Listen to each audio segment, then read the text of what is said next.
जळगाव जिल्ह्यावर म्हणजे मामा जेव्हापासून नगरसेवक होते 15 वर्षापासून जळगाव जिल्हा मुकबधीर असोसिएशन आहे त्याला तेव्हापासून मामा मला सपोर्ट करतात। त्यानंतर मामा आमदार झाले, आम्ही तेव्हापासून आमच्या मुकबधीरांच्या विविध समस्या ज्या होत्या म्हणजे विधानसभा मांडण्यासाठी पण त्या मामांनी आमच्या समस्या तिथेही मांडल्या। जळगाव जिल्ह्यामध्ये मुकबधीरांसाठी गृह मेळावे झाले, विविध जेवढे कार्यक्रम झाले आजपर्यंत आम्ही कोणत्याही दानशील व्यक्तीकडे गेलो नाही आणि त्यांना आम्ही पैसे मागितले नाही। जेव्हा आम्हाला गरज वाटली आम्ही त्या मामांकडे गेलो जळगाव जिल्हा मुकबधीर की मामा आम्हाला 300 लोकांचं जेवण पाहिजे, मामा मला असा कार्यक्रम घ्यायचा आहे। आता आम्ही नॅशनल क्रिकेटच्या मॅचेस घेतल्या तेव्हा मामांनी आम्हाला 50,000 रुपये आमच्या जळगाव जिल्हा मुकबधीरांना मदत केली। असे विविध एवढे काय आहे गेल्या 10 वर्षामध्ये।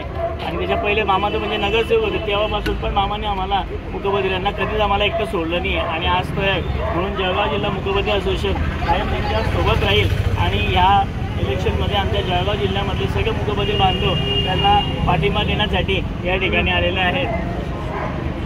म्हणजे सगळे धर्माचे आमचे मुकबधीर बांधव आहेत ते सगळे मामांना या ठिकाणी सोबत